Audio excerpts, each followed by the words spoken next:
नमस्कार दोस्तों, स्वागत है आपके अपने YouTube चैनल विक्ट्री पथ में। आपको हमारे ये वीडियो आपको अच्छी लगी तो चैनल को सब्सक्राइब करें, वीडियो को लाइक करना मत भूलें। आप ऐसे लोगों को जानते होंगे जिन्होंने बहुत सारी दौलत हासिल करके गंवा दी, लेकिन कुछ समय बाद ही दोबारा हासिल कर ली। ऐसा क्यों हुआ? उन्हें मालूम हो या ना हो, लेकिन हुआ यह था कि चूंकि पहले वे दौलत के बारे में प्रबलता से सोचते थे, इसलिए वे उसे हासिल करने में सफल हुए। फिर उन्होंने दौलत गंवाने के डरावने विचारों को अपने दिमाग में आने दिया जब तक कि वे प्रबल नहीं बन गए। दौलत पाने के विचारों का पल्लड़ा हल्का हो गया और दौलत गंवाने के विचारों का पल्लड़ा भारी हो गया। इसी वजह से दौलत गंवा दी। दौलत जाने के बाद इसके जाने का डर गायब हो गया और उन्होंने दौलत के प्रबल विचारों से सकारात्मक पलड्ढे को दोबारा भारी कर लिया और दौलत लौट आई। साफ है, आकर्षण का नियम आपके विचारों पर प्रतिक्रिया करता है, चाहे वे जैसे भी हों। आकर्षण के नियम के संदर्भ में आपने यह अनुभव किया होगा, आप कभी किसी ऐसी चीज के बारे में सोचने लगे हों जिससे आप खुश नहीं थे। आपने उसके बारे में जितना ज्यादा सोचा, वह उतनी ही ज्यादा बुरी लगने लगी। ऐसा इसलिए हुआ क्योंकि जब आप लगातार एक ही विचार सोचते हैं तो आकर्षण का नियम तत्काल उसी जैसे दूसरे विचार आपकी ओर लाने लगता है।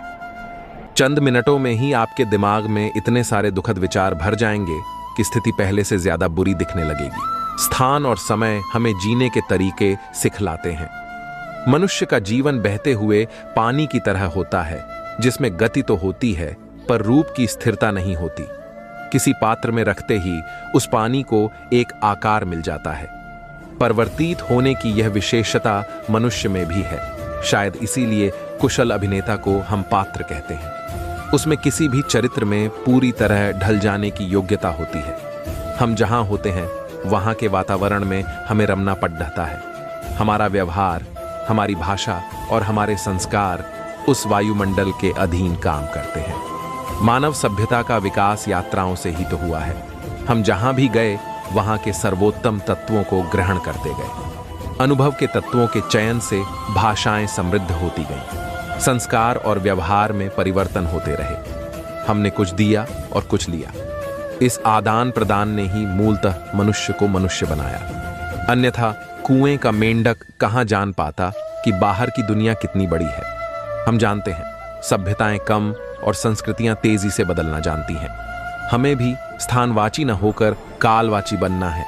महाकाल के पद विक्षेप की उड़ती हुई धूल में अपना नाम अंकित करना है। मनुष्य का ज्ञान ही हमारा गुण और धर्म है। इसलिए हम चाहे कितने भी वेश बदलकर जीवन के रंगमंच पर अपना कौशल दिखाएं, वेश बदल बदल कर अभिनय दिखाएं, पर हमारी अंतरात्मा सुरक्षित रहे, हमारा जीवन रस कभी सूखने न पाए, तभी हमारा जीवन सफल होगा। तभी तो भक्ति के उद्गार में कहा जाता है, जब भी एकांत होता है तो हम अकेलेपन को एकांत समझ लेते हैं और तब हम तत्काल अपने अकेलेपन को भरने के लिए कोई उपाय कर लेते हैं। पिक्चर देखने चले जाते हैं कि रेडियो खोल लेते हैं कि अखबार पढ़ने लगते हैं।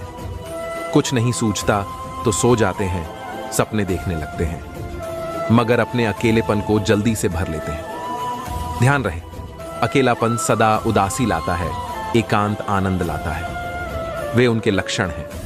अगर आप घड़ी भर एकांत में रह जाएं तो आपका रोआं रोआं आनंद से भर जाएगा, और आप घड़ी भर अकेलेपन में रह जाएं तो आपका रोआं रोआं थका और उदास और सूखे हुए पत्तों की तरह आप झुक जाएंगे। अकेलेपन में उदासी पकड़ती है क्योंकि अकेलेपन में दूसरों की याद आती है, और एकांत में आनंद आ जाता है क्योंकि एकांत में प्रभु से मिलन होता है। वही आनंद है और कोई आनंद नहीं है। आत्मनिर्भरता दूसरों से उम्मीद रखने के बजाय खुद से आस लगाने का पाठ पढ़ाती है। कहावत भी है कि ईश्वर भी उन्हीं की सहायता करते हैं जो अपनी सहायता स्वयं करते हैं। आप जिंदगी में हर छोटी मोटी जरूरत के लिए दूसरों से उम्मीद नहीं रखते तो यह खुद में भरोसा बढ़ाने वाली बात है। कोई और आपका भरोसा तोड़ सकता है, मगर अपने आप से कभी निराशा नहीं मिलती, नाउम्मीदी हिस्से नहीं आती। साथ ही आत्मनिर्भरता आत्मनियमन से जुड़ा भाव भी है, जिसके मायने हालात में भी खुशी खुशी जी लेने से जुड़े हैं। आत्मनिर्भरता और अनुशासन का यह मेल जीवन को हर हाल में साध लेने की शक्ति और सूझबूझ देता है। संकट ने कितने ही लोगों को तकनीकी रूप से सक्षम और इतना कुशल बना दिया कि दफ्तर का काम पूरी सुविधा के साथ घर से कर सकें। हम देखते हैं कि अधिकतर मनुष्य सुख कैसे मिले, इसी भावना से कर्म करते हैं। वह उस समय यह नहीं देखते कि मेरे इस कार्य से दूसरे को कोई हानि तो नहीं पहुंच रही है। इसी स्वार्थ वृत्ति के कारण वे पाप कर्म भी कर लेते में पड़ जाते हैं। दूसरी तरफ हैं और कर्म बंधन में कर्म योगी यह भाव रखकर कर्म करता है कि उसके कर्म से दूसरों को सुख कैसे मिले। वह स्वार्थ की चिंता नहीं करता। उसका उद्देश्य होता है सिर्फ अपना कर्तव्य पूरा करते रहना। एक युवक ने संत से पूछा, क्या आप जानते हैं कि भगवान कहाँ मिलेंगे?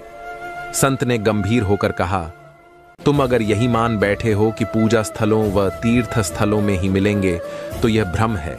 परमात्मा मिलेंगे तो हमारे अंदर ही, क्योंकि जहां है वहीं तो मिलेंगे। लेकिन हम बाहरी यात्रा ही करते हैं उसे पाने के लिए। अंदर हमने कभी झांका ही नहीं। जिस क्षण हम अंदर की यात्रा आरंभ करेंगे, यानी हम शांत मन से साक्षी भाव को, दृष्टा भाव को शामिल करेंगे, तब हमें उसकी अनुभूति होने लगेगी। इसका अर्थ यह नहीं है कि पूजा स्थलों पर न जाएं पर यह न समझें कि बस हो गई उसकी प्रार्थना, अब और कुछ करने की आवश्यकता नहीं है। पूजा स्थलों पर जाने का बस इतना ही महत्व है कि हमारा मन शांत हो जाए। इससे हमारा अहंकार खत्म होगा। यह भावना नहीं आनी चाहिए कि मैं बहुत बड़ा धार्मिक हूं, पूजा पाठी हूं, कि मैंने बहुत बड़ा तीर्थ कर लिया है। इससे मन और अधिक अशांत होगा।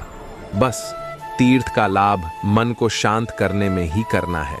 जब मन शांत हो जाएगा तभी अंदर की यात्रा आरंभ हो सकती है और तभी उस परम की अनुभूति होगी। अभाव, प्रभाव और स्वभाव, ये तीनों ही शब्द मनुष्य के व्यक्तित्व निर्माण में बड़ी भूमिका निभाते हैं। यदि इन तीनों को ठीक प्रकार से समझा जाए और इनका सम्यक प्रयोग किया जाए तो मनुष्य उच्चता के सोपान चढ़ता है। चलिए एक एक को समझते हैं। अभाव, ज्यादातर लोग अभाव में ही जीते हैं। सारी जिंदगी जो नहीं है उसका ही रोना रोते रहते हैं। कोई कह रहा होता है बाकी तो सब ठीक है, पर बच्चे ठीक नहीं तो न जाने मैं क्या कर देता। महाराज, बाकी तो सब भगवान की कृपा है, पर पड़ोसी ठीक नहीं है। भगवान का दिया सब कुछ है, लेकिन एक लड़का और हो जाता तो फैमिली कंप्लीट हो जाती। और ना जाने क्या क्या पत्नी कहने में नहीं, 4 पैसे और हो जाते, स्वास्थ्य ठीक नहीं, आदि आदि। अरे भले आदमी अनचाहे को ही मनचाहा बना ले, फिर देख क्या कमाल होता है।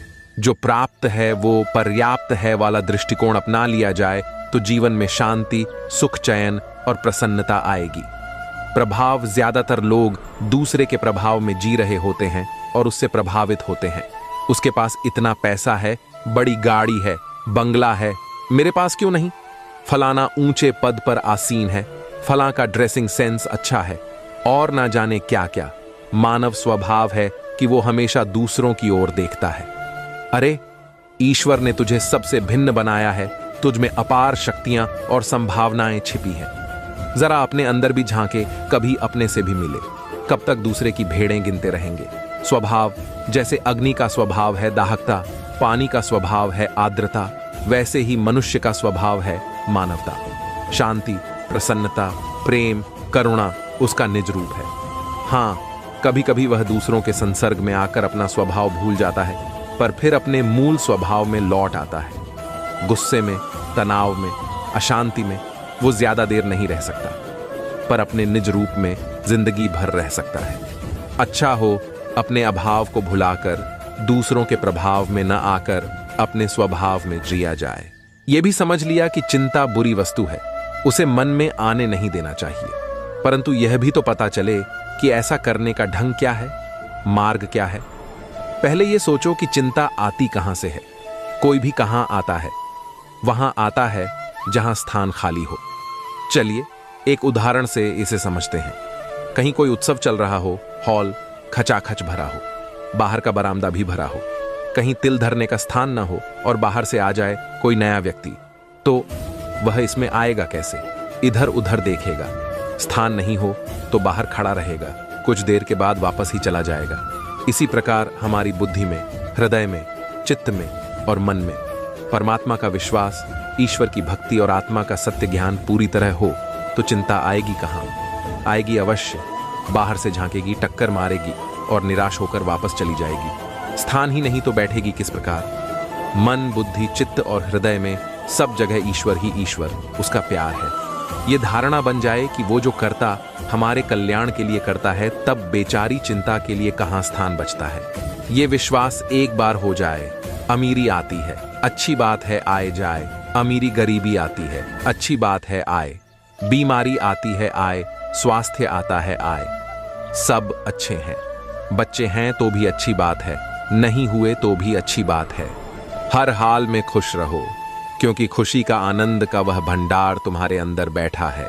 हम सबका ध्यान अपने जीवन की खुशियों या अवसरों के बजाय कमियों और समस्याओं पर ज्यादा होता है।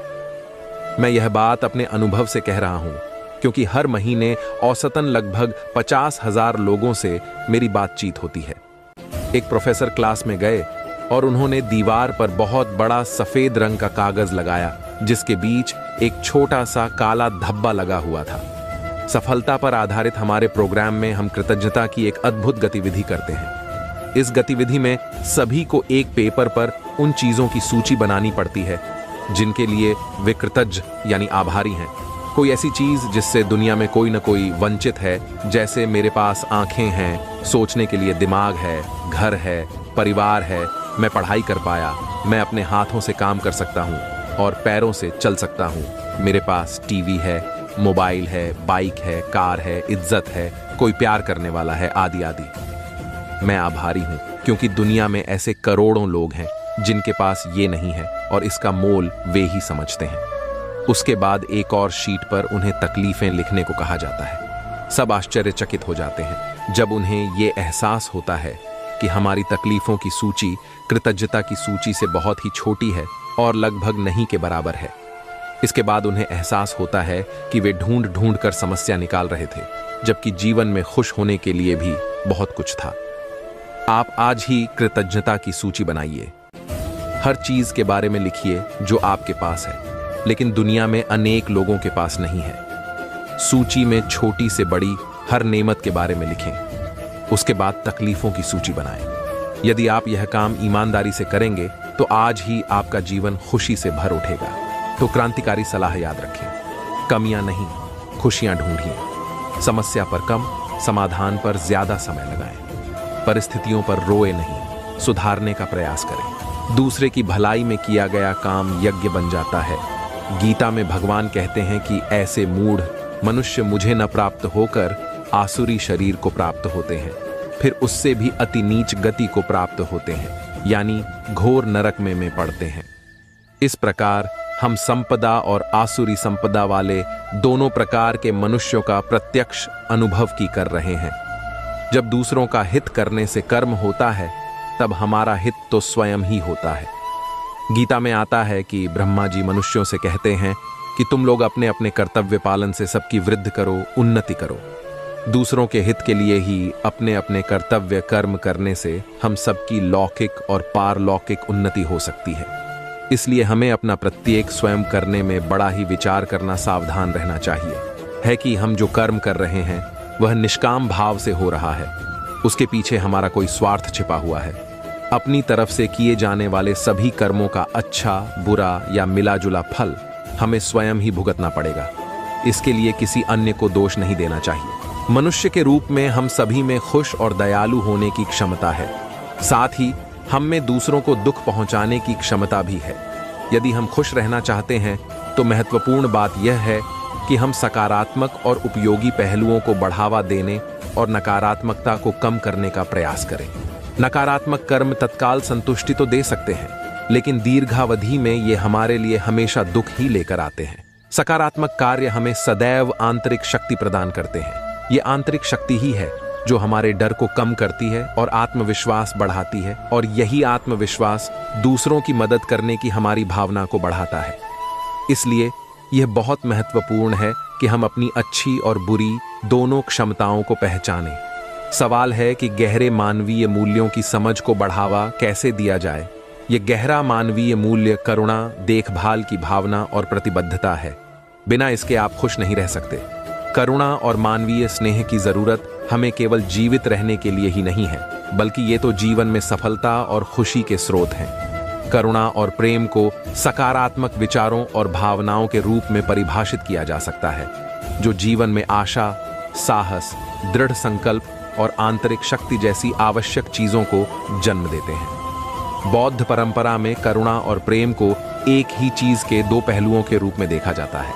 करुणा दूसरे प्राणी की पीड़ा से मुक्त होने की इच्छा है और प्रेम यह चाहता है कि उन्हें खुशी मिले। हर प्रकार के सुख और दुख को दो श्रेणियों में विभाजित करना संभव है। ये है मानसिक और शारीरिक। इन दोनों में से यह मन ही है जो सबसे ज्यादा प्रभाव डालता है। जब तक हम गंभीर रूप से बीमार न हो या बुनियादी जरूरतों से वंचित न हो, हमारी शारीरिक स्थिति जीवन में गौण भूमिका निभाती है। यदि शरीर संतुष्ट है तो हम असल में इसे अनदेखा कर देते हैं। हालांकि मन हर घटना को दर्ज करता है, चाहे वह कितनी भी छोटी क्यों न हो। इसलिए हमें शारीरिक आराम के बजाय मानसिक शांति लाने के लिए सबसे ज्यादा और गंभीर प्रयास करने चाहिए। निरंतर प्रशिक्षण के माध्यम से हम वास्तव में सकारात्मक दृष्टिकोण को बढ़ा सकते हैं। इससे नकारात्मकता अपने आप कम होने लगेगी। चेतना का एक क्षण भी कई कारकों पर निर्भर करता है और जब हम इन विभिन्न कारकों को बदलते हैं तो मन भी बदल जाता है। दूसरों के दुख को याद करने से, दूसरों के प्रति दया महसूस करने से हम अपना दुख कम कर सकते हैं। हर नए अनुभव के साथ हम धीरे धीरे दयालु बनने का प्रयास कर सकते हैं। दूसरों की पीड़ा के प्रति सच्ची सहानुभूति और उनके दर्द को दूर करने में मदद करने की इच्छा शक्ति विकसित कर सकते हैं। इससे हमारी शांति और आंतरिक शक्ति बढ़ेगी। दूसरों का दर्द भी अपना समझें। दूसरों के दुख को याद करने से, दूसरों के प्रति दया महसूस करने, इससे हमें यह सीख मिलती है से हम अपना दुख कम कर सकते हैं। शिक्षा पढ़ने लिखने, परीक्षाएं पास करने, नौकरी दिलाने में मदद करने से कहीं अधिक व्यापक है। चारों तरफ प्रतिस्पर्धा है। हर व्यक्ति अच्छे से अच्छा रोजगार पाने तथा अधिक से अधिक ऊपर उठने के लिए प्रयत्न कर रहा है। क्या संघर्ष ही हमारा जीवन है? मरने का भय, जीने का भय, धारणाओं का भय, लोग क्या कहेंगे, क्या नहीं कहेंगे, इसका भय। न जाने हम किस ओर जा रहे हैं। शिक्षा का अर्थ यही है कि वह इन सभी समस्याओं का सामना करने में आपको समर्थ बनाए, न कि मात्र कुछ परीक्षाएं पास कर लेना। सम्यक शिक्षा वही है जो विद्यार्थी को इस जीवन का सामना करने में मदद करे, ताकि वह जीवन को समझ सके, उससे हार न मान ले व उसके बोझ से दब न जाए। एक मनुष्य होने के नाते आप आगे बढ़कर कुछ नया करने में सक्षम हो सकें और केवल परंपरागत ढंग से ही विचार करते न रह जाएं। यही वास्तविक शिक्षा है। आप जानते हैं कि हम में से अधिकांश के लिए शिक्षा का अर्थ यह सीखना है कि हम क्या सोचें। आपका समाज, आपके माता पिता, आपका पड़ोसी, आपकी किताब, आपके शिक्षक, ये सभी आपको बताते हैं कि आपको क्या सोचना चाहिए। क्या सोचना चाहिए वाली यांत्रिक प्रणाली को हम शिक्षा कहते हैं। किंतु यदि आप यह जानते हैं कि कैसे सोचना चाहिए, न कि क्या सोचना चाहिए, तब आप यांत्रिक परंपरावादी नहीं बल्कि जीवंत मानव होंगे। ये बहुत जरूरी है। लेकिन जब हम विद्यालय में होते हैं तो इन चीजों की ओर कभी ध्यान नहीं देते। शिक्षक केवल यही सिखाते हैं कि क्या पढ़ना चाहिए, कैसे पढ़ना चाहिए, और फिर 5 या 10 वर्षों के बाद आपको उस जीवन में धकेल दिया जाता है जिसके बारे में आपको कुछ पता नहीं होता है। इन सब चीजों के बारे में आपको किसी ने कुछ नहीं बताया है, या बताया भी है तो किसी दिशा में धकेलने के लिए। परंतु वे यह नहीं सिखाते, न इस बारे में सहयोग करते हैं कि इन समस्याओं को कैसे सोचा समझा जाए। यही तो शिक्षा है, अपने दुख दर्द छिपाने का। बस बचा एक ही जरिया है। जब पूछे कोई कैसे हो, हम कह देते सब बढ़िया है। चेहरे पर मुस्कान लिए, वाणी में रहते रस घोले, स्वप्न सरीखा यह जीवन जो सरक रहा हौले हौले। अश्रु किन्हें हम दिखलाएं, किससे हम मन की बात कहें। बेहतर लगती पीड़ा अपनी, भीतर अपने चुपचाप सहें। कुछ पीड़ा सुन मुस्काएंगे, कुछ नमक छिड़क कर जाएंगे, कुछ पाप पुण्य का लगा गणित, पापों का फल बतलाएंगे। किसकी जिह्वा हम पकड़ेंगे, किस किसके होंठ सिलाएंगे। ऐसा बोला तो क्यों बोला, किस किस से लड़ने जाएंगे। चुपचाप सुनेंगे तानों को, दिल अपना भी एक दरिया है। फिर पूछेगा हाल कोई, तो कह देंगे सब बढ़िया है। प्रत्येक व्यक्ति का अपने अंदर झांकना बहुत जरूरी है। अपने अंदर झांकने से ही मनुष्य को आत्मबोध होता है और अंतर्दृष्टि खुलती व जागृत होती है। आत्मबोध और अंतर्दृष्टि के अभाव में मानव के लिए अपने जीवन का असली अस्तित्व समझ पाना काफी कठिन है। मनुष्य का लक्षण क्या होना चाहिए, मनुष्य की जिम्मेदारी क्या है, मानव जीवन धारण करने का अभिप्राय क्या है, मैं कौन हूं? इन सभी प्रश्नों को जानना मनुष्य का कर्तव्य है। इसे जानना और समझना ही मनुष्य के जीवन के लिए सबसे बड़ा कार्य है। इसके बिना मनुष्य का जीवन निरर्थक एवं मूल्यहीन है। मानव जीवन अनमोल है, सौभाग्यशाली। मानव योनि ग्रहण करते हैं और अपने अंदर झांक कर जीवन का उद्धार करते हैं। अपने अंदर झांकना बुरी बात नहीं, बहुत अच्छी बात है। इसे समझना मनुष्य के लिए बेहद जरूरी है। इसके बिना जीवन का अस्तित्व समझ में नहीं आता है। हम सदा ही बाहर के दृश्य परिदृश्य, रंग बिरंगे झरोखे देखने में निमग्न रहते हैं। अंदर झांकने में परेशानी होती है। सत्य को अपनाने में दिल गवाही नहीं देता है। असत्य के पीछे हमारी विकृत आदत है और असत्य ही हमारे जीवन के लिए अनुकूल व अच्छा लगता है। इसी आदत को ठीक करने के लिए अंदर की ओर झांकना है, आदत डालनी है। इसलिए कि जीवन की सच्ची उपलब्धि इसी विधा से प्राप्त व हस्तगत होना संभव है। अंदर झांकना काफी कठिन साधना है। अगर अंदर की तरफ मन मुड़ चला और अंदर झांकने की आदत पसंद आ गई तो जीवन में सच्ची सुख शांति, आनंद, उल्लास, प्रफुल्लता, उमंग हमें निश्चित ही प्राप्त हो जाता है। हम अंदर झांककर सजग होते हैं, ईश्वरीय अनुशासन में जीवन जीते हैं। हमारी अनगढ़ता समाप्त होती है और सुगढ़ चाल स्वभाव निर्मित होता है।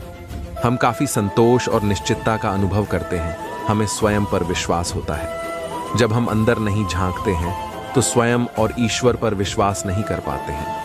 ईश्वर विश्वासी व आत्मविश्वासी बनने का शुभारंभ जीवन में अंदर झांकने से ही होता है। परमात्मा के सच्चे खेल या परमात्मा की लीला का दुनिया के खेल से कोई लेना देना नहीं है। परमात्मा का अलग खेल चल रहा है। यह वह खेल है जो प्रेम के नियम पर आधारित है। यह एक ऐसा खेल है जिसमें परमात्मा हमसे प्रेम करते हैं और वे चाहते हैं कि हम भी उनसे प्रेम करें। यह प्रेम सिर्फ परमात्मा एवं प्रत्येक जीवित प्राणी के बीच का प्रेम नहीं, अपितु इसमें प्रभु के समस्त परिवार के सदस्यों को भी प्रेम करना है। पिता परमेश्वर प्रेम और आनंद के महासागर हैं। जब हम उनसे जुड़ते हैं तो हम भी परमानंद के महासागर में डुबकी लगाते हैं। यह संसार के किसी भी खेल की तुलना में अधिक मजेदार है। यह बहुत सारा पैसा बनाने से और यह सभी सांसारिक सुखों से बेहतर है। यह वह खुशी है जिसकी तुलना में इस दुनिया में पाए जाने वाले सारे आनंद फीके हैं। जब हम इस संसार को छोड़ते हैं तब हमें इस बात से परखा जाता है कि अपने जीवन में दूसरों से कितना प्रेम करते थे। हमारे जीवन की जांच इस तथ्य पर आधारित होती है कि हमने दूसरों को कितना प्रेम दिया है और उन्हें कितनी खुशी दी है। जब हम इस जीवन के अंत में अपने आप पर एक सरसरी निगाह डालते हैं तब वह संपूर्ण प्रेम जो हमने दूसरों को दिया और वह खुशी जो हमारे द्वारा दूसरों को मिली, उसे हम स्वयं अपने अंदर महसूस करते हैं। हम जो समय प्रभु के प्रेम से जुड़ने में लगाते हैं वह हमारी आध्यात्मिक चेतनता को बढ़ाता है और हमें इस भौतिक शरीर से ऊपर उठने की कला में भी सक्षम बनाता है, ताकि हमारी रूह रूहानी मंडलों में उड़ान भर सके और पिता परमेश्वर से हमेशा के लिए एक हो जाए। हम देखें कि जब जीवन के अंत में हमें अपने रुपए, पैसे और जायदाद को यहीं छोड़कर जाना होगा तो हम अपने साथ केवल वही समय साथ ले जाएंगे जो केवल हमने प्रभु के नाम का जाप करने में लगाया है। हम अपने साथ एक ऐसा खाता ले जाएंगे जिसमें कोई अच्छे या बुरे कर्म नहीं होंगे, बल्कि जिसमें ध्यान अभ्यास में लगाए गए समय और संत महापुरुषों की याद में बिताए गए समय का लेखा जोखा होगा। प्रभु के प्रेम में लगाया गया समय ही सही मायनों में प्रभु के साथ प्रेम का खेल खेलना है। एक संत अपने शिष्य के साथ जा रहे थे। अचानक बारिश तेज हो गई और नदी में पानी बढ़ गया। लौटने का रास्ता एक ही था।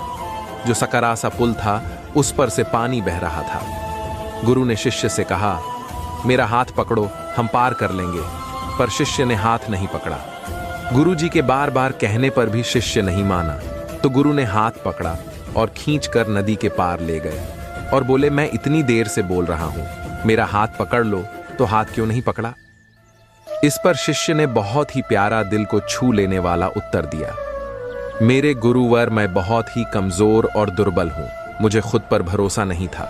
यदि मैं हाथ पकड़ता तो छोड़ सकता था, लेकिन मुझे आप पर पूरा भरोसा था कि यदि आपने हाथ पकड़ा तो कभी नहीं छोड़ोगे, इसलिए मैंने हाथ नहीं पकड़ा था। हम भी दुआ करें कि हमारा हाथ हमारे गुरु पकड़ लें। क्योंकि यदि गुरु ने एक बार हाथ पकड़ लिया तो मंजिल पर ले जाकर ही छोड़ेंगे। एक दिन एक ग्वाला अपनी गाय को तालाब पर नहला रहा था।